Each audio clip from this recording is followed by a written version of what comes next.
Okay, we are now recording, so without further ado, I'll turn this over to our greeter this morning, introducing Sarah Hilliard. Hey everybody, so good to see everyone. I had the pleasure of knowing most of you, but for those of you who I haven't met yet, my name is Sarah Hilliard, and I am a volunteer with America. I'm currently serving as the chairman of our the Children of God Committee, and I am your greeter of our virtual Lighthouse tour today, our Hope Begins Here tour. So I would just want to welcome everyone this morning. Thank you so much to everyone who's joined us for giving us 30 minutes of your time today. And I especially want to thank our Lighthouse employees for joining us today and just giving us a little time out of your busy schedules, because we know how busy December is for y'all. And just thank you for joining us and for sharing a little bit about the Lighthouse with us this morning. So I see where Chuck joined us, and I have the pleasure of handing off our virtual tour to him. Hi, Chuck. Good morning, Sarah, and thank you again for all that you do and have done for many, many years, having served on the board of directors and chair our Cherish the Children of God Committee. We truly appreciate you. And thank you for recognizing our Lighthouse co-workers who you're going to hear from today. That's what this online tour is all about.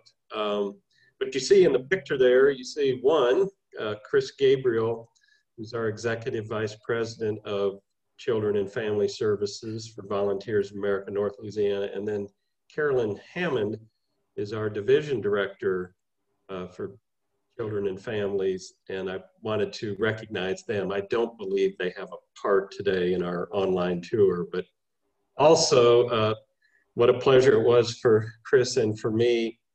In that picture, you see, you know, a Lighthouse kid, and once a Lighthouse kid, always a Lighthouse kid. I remember her as a little girl, and now she is a teacher at Pine Grove Elementary School here in Shreveport, a third grade teacher. And that's Renee October. And you're going to get to meet her brother later on in our tour today. So thank you again for being there. I didn't look to see who was there, so I guess I don't know if I've met everybody. So I guess it's proper for me to introduce myself. You can see my name and title there, but forget the title. I am a co-worker with those you're going to hear from today. And I've had the pleasure of being a part of Volunteers of America since 1988. So do the math. I had blonde hair back then, but as I've told people, I taught our 4 children to drive, and that's why it looks the way it does in this picture and today. But before, you know, today is all about introducing you and bringing you up to date on our Lighthouse program. But before doing that, I just want to take a couple of minutes. Again, thank you for joining the tour. Truly appreciate you giving of your time to do that. But I want to put in perspective what you will see today with what Volunteers of America is all about. And in March of next year, 2021, Volunteers of America will celebrate its 125th year. It was founded in 1896 by Maud and Ballington Booth. They, the founders of Volunteers of America, and we found our way to Shreveport in 1935, opening a shelter for women and children on Texas Avenue, which we believe was located right there where the 911 center is located on Texas Avenue. But when the founders were asked in 1896, what is it that Volunteers of America will do? Their response was, we will do whatever is needed and we will go wherever we are needed. And within just a few years, Volunteers of America was all over the country and in Louisiana around the turn of the century, and again in Shreveport in 1935. The other thing that our founders did was just something that is news to a lot of people. is that they immediately began commissioning and ordaining ministers. And that was a part of Volunteers of America. And our good friend, Dr. Don Webb, former president of Centenary College, ordained Methodist minister who frankly fell in love with Volunteers of America and its ministry of service. He best describes this special church, Volunteers of America, as a church without walls, because what really is important are not the worship services that we have occasionally throughout the year, but it's more what happens in places like the Lighthouse. And we're thankful for Don for having coined Church Without Walls, because we think that best describes our special ministry of service. One of the other things that surprises people when they learn or are introduced to Volunteers of America is that we're a pretty good sized business. I see Angie is on the call. She has just joined our finance committee, so she's aware of the size of this business. Our annual budget is around $17 million, and our services are concentrated basically in 4 areas, that one of which you'll learn more about today: children and families living in poverty, people with disabilities, homeless veterans, and senior adults. And then as a critical part of what we do is we attempt to provide safe, quality, affordable housing for all of our population. So we have a $17 million budget. Our primary funding source is government funding, those services, but each year there is a difference between what it costs us to do all of what we do for children and families, for people with disabilities, for homeless veterans, and for senior adults, and what we receive in government. And when our board of directors approved our budget for the fiscal year that began July 1 and ends June 30th, we were anticipated that we would need to raise $2,450,000 to close the gap between what it cost us to do all of what we do and what we receive from government. And as of this morning, I'm pleased to share with you that towards that $2,450,000 gap, we've received $1,548,503. So thank you to all of you who invest in our special work. Now, the one thing that I do want to stress and share with you is that, it's not important that we're a $17 million business. It's not important that we have nearly 400 employees. What's most important to us is what happens to those individuals needing support find their way to us. And so in each and every program and service that we provide, we measure outcomes. We want to make sure that there's a return on investment, whether it's government money, which frankly, isn't that our tax money that we pay, or donations or grants from foundations, donations from individuals. We want to make sure there's a return on the investment when people support our special organization. So to share with you what we measure in LightHouse, which you're going to hear more about, last year, the year ending June 30th, we served 644 children. 100% of those kids remained in school. The average grade point average was 2.75. And when you look at where the challenges, the trauma, all of what comes from the neighborhoods that we serve, when I report to you that 100% of those kids had no involvement with the juvenile justice system, that is also an important outcome. So, enough of Chuck's talks. I'm going to turn it over to Takara Huckabee. She's the director of LightHouse Services, and she's going to take it from here. But again, thank you all for joining the tour. And Takara, it's all yours. That's a wonderful smile I see there. Good morning, everybody. So we again like to thank you all for joining us this morning. Of course, it is my pleasure to give you more information about the LightHouse program. And I just want to start with the why. So why do we do what we do? Well, of course, we want to make sure that we provide opportunities for children to be successful. And we do that by providing a safe and loving environment for them to learn and grow. Our primary focus is, of course, to help kids stay in school, help them with their academics, and to expose them to as much as possible so that they can become productive citizens. And of course, we've been doing this work for a while now. So the Lighthouse has been in operation for over 30 years, of course. And I have been a part of this mission for about 5 years now. So within this course of time, I have seen the success that the children experience as a result of participating in the Lighthouse. And we have a very special guest today joining us who is going to give us more information about his success and how the Lighthouse was a part of that. So I'd like to present to you Mr. LaQuesney October. Hey everyone, my name is LaQuesney October. I have been with the Lighthouse program since 6th grade, and that's because all three of my older sisters went, and that's what encouraged me to go.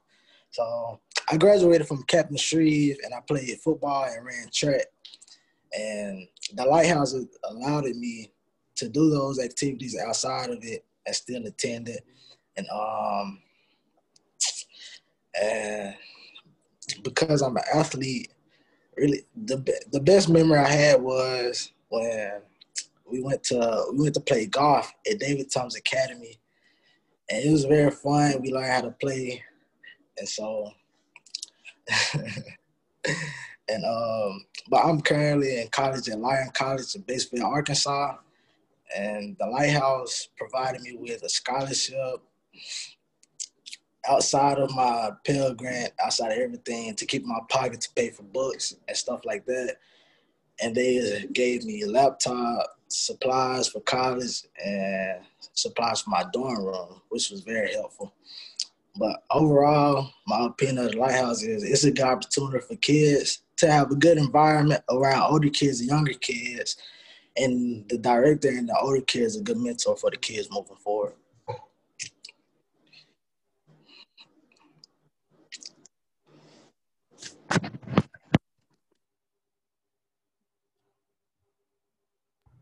Thank you so much. And of course, LaQuesney is a prime example of once a Lighthouse kid, always a Lighthouse kid. So we just thank you for joining us today and sharing your story with us. We appreciate you. Of course, the Lighthouse program offers so much to children. We always pride ourselves in saying that there's no such thing as no homework. A lot of kids would like to come in sometimes and say, oh, I don't have any homework. Well, we challenge our staff to make sure that they give them something fun and engaging so that they are being academically enriched as they participate in the Lighthouse. So some of the things that we offer, of course, we offer homework assistance, we offer academic support in terms of math and literacy specifically. We also provide those enrichment opportunities because we know that we want to enhance the children so that they are exposed to things that enrich them culturally as well as academically. So we may have art, music, physical education, virtual field trips now, but those things to just give these kids the experiences that they would not ordinarily have. Some of the sites that we operate in include our school sites, which are Booker T. Washington, Broadmoor, Crestwell, Fair Park, J.S. Clark, and Westwood. And at all of those sites, we definitely have staff in place that make sure that the goals of the Lighthouse are being met. We try to pride ourselves on hiring quality staff so that they can provide quality programming. In addition to our school site coordinators, we also have support staff full-time with us. The engagement coordinator, Amber Thomas, who's responsible for engaging the students in activities that connect them with the community, as well as engaging the families to participate in activities that we offer. And we also have an education liaison, Precious Fuller, who's responsible for ensuring that our goals align to the goals of the school day. So whatever academic focus is happening during the school day, Precious is in charge of making sure that the Lighthouse is duplicating some of those things in a fun way. So at this time, we want to introduce you to some of our community site coordinators. And first up, we have Miss Tamisha Bolden.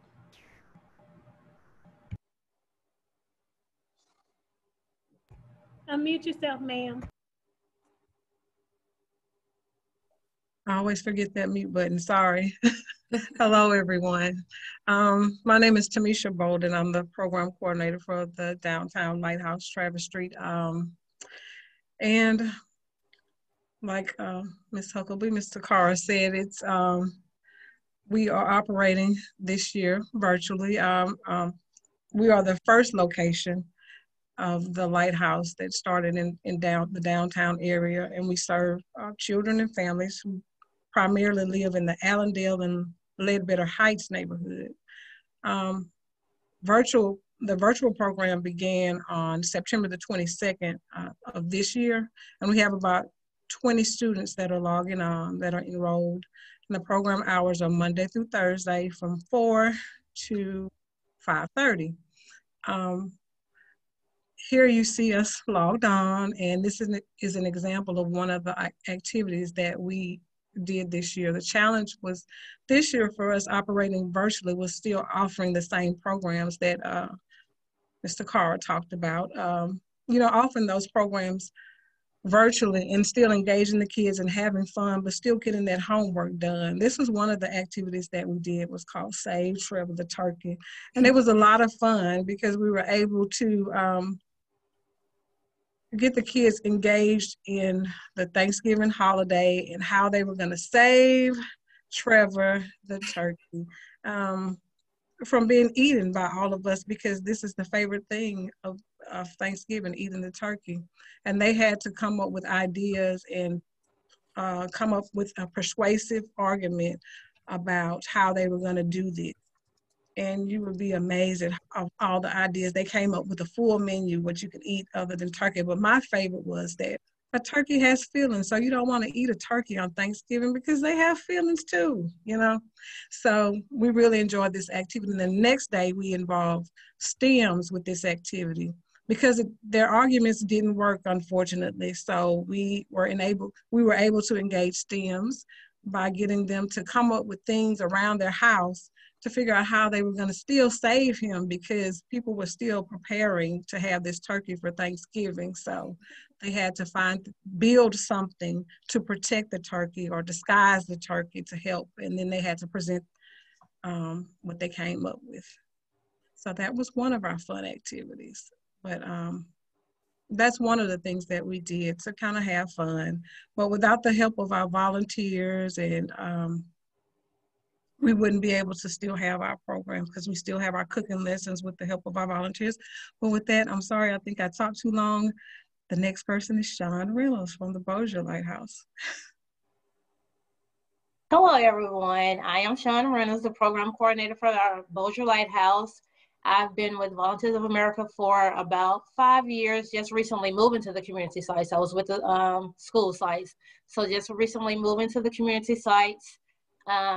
In Bossier Lighthouse, we serve kids in the Bossier Housing Authority community by opening doors of possibilities for them. Thankfully, we were able to pivot our program to meet the needs of our kids during the COVID-19 pandemic by practicing some safety guidelines, which allow our kids to continue to come to the community center during the COVID. We serve kids Monday through Thursday. Students in kindergarten through second grade, they come Monday and Wednesday, and students in grades 3 through 5, they attend Tuesday and Thursday. This way, it allows us to have smaller groups to ensure that we have their recommended 6 feet apart. Here at the Bossier Lighthouse, we have designed a recreation enrichment program to help the kids cope with what's going on around them, take away some of the fears. So here you see the kids, they're planting plants. We're taking ownership in our community, taking pride. So they got a chance to plant a garden in the front of the building. They got a chance to dig their own hole, plant their own plants, and they did it with a little guy to help. I told them I don't have a green thumb, so we're gonna do this together. But it came out really well. They enjoyed it very well.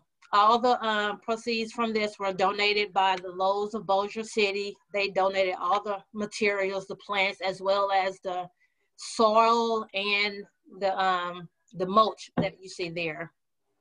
this project, it also went with a STEM activity literacy piece that we do with the kids called Hero Elementary. So it went along with that right there. Another activity the kids participate in is kickboxing, and Jiu-Jitsu of Bossier City is one of our community partners that has teamed up with the Bossier Lighthouse, and they come in twice a week to work with our students to offer kickboxing lessons.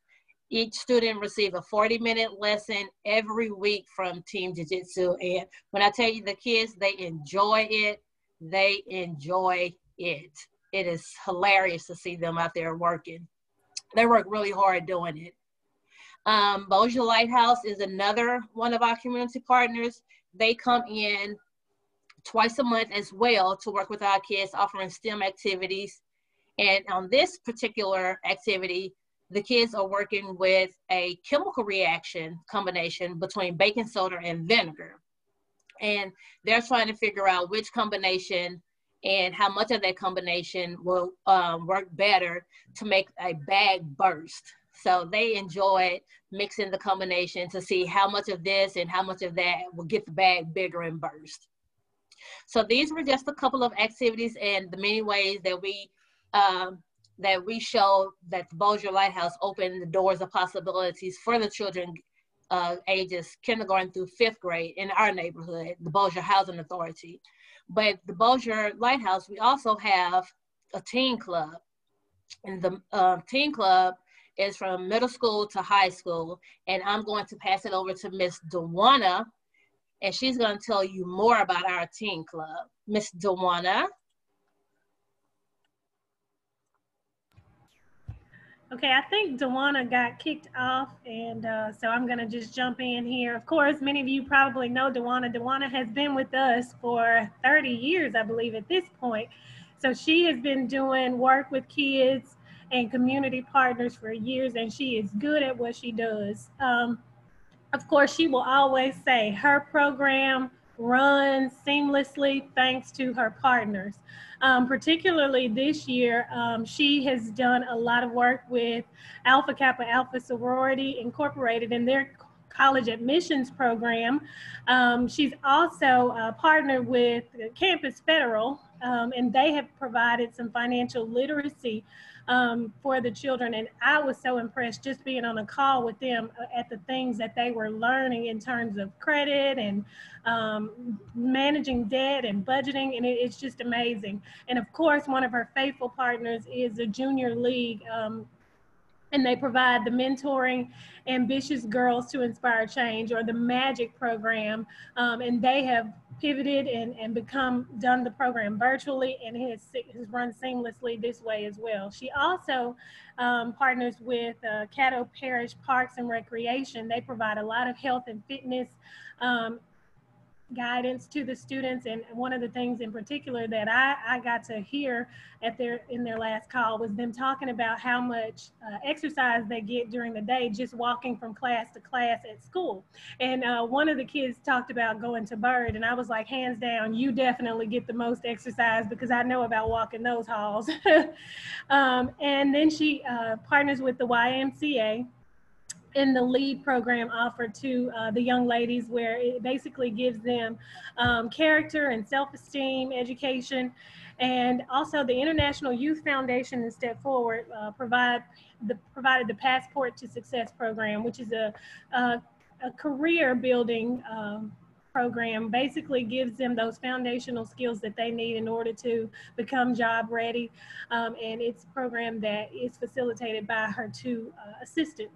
And last but not least, of course, the Shreve Memorial Library, who is also a faithful partner, provides arts education with the kids. And here's one of their projects. The Chinese dragon mask is just one of many that Ms. Molly has worked with the kids on completing virtually.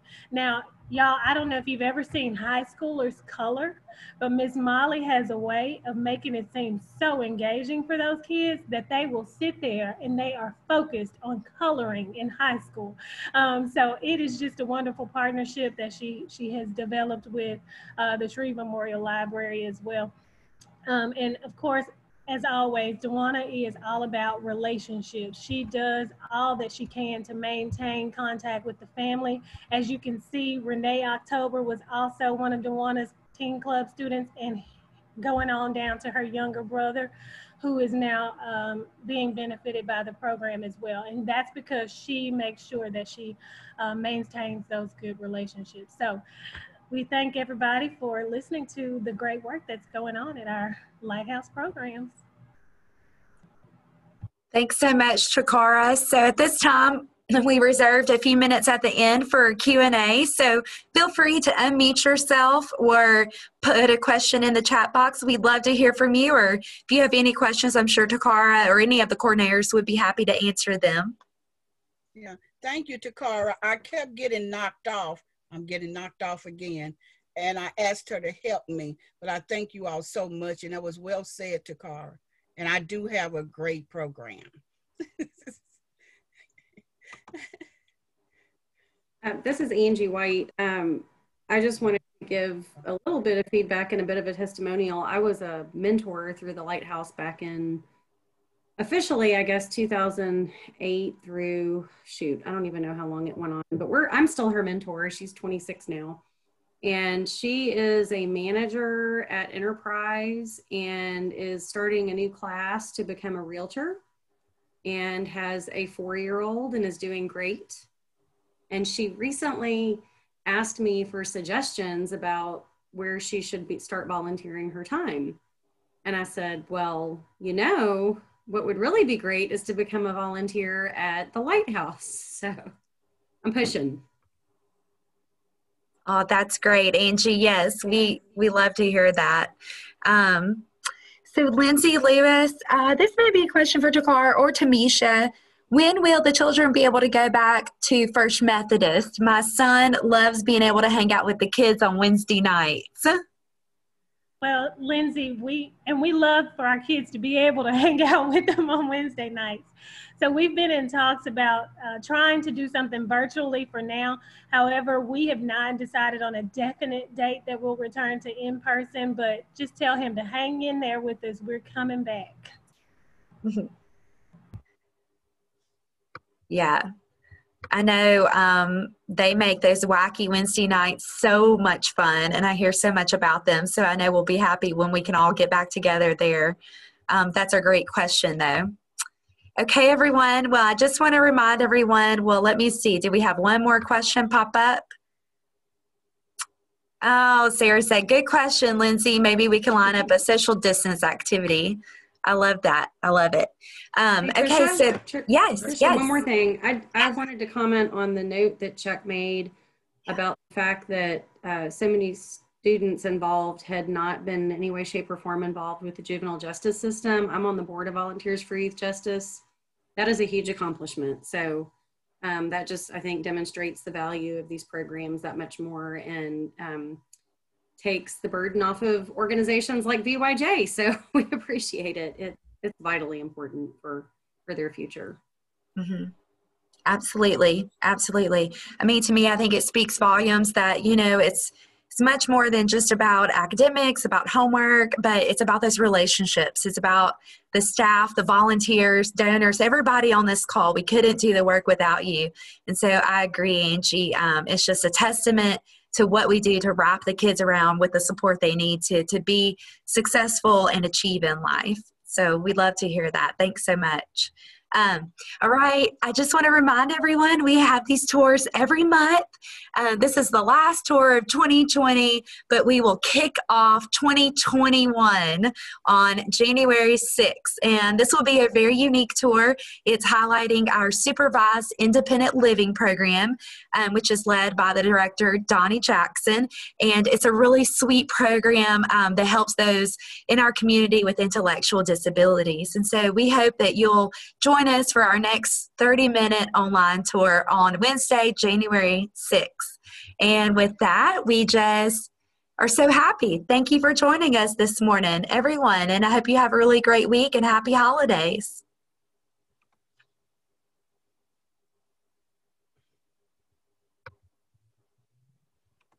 Thank you, Tricia. Happy holidays. Bye. Happy holidays. Thank you, Tricia.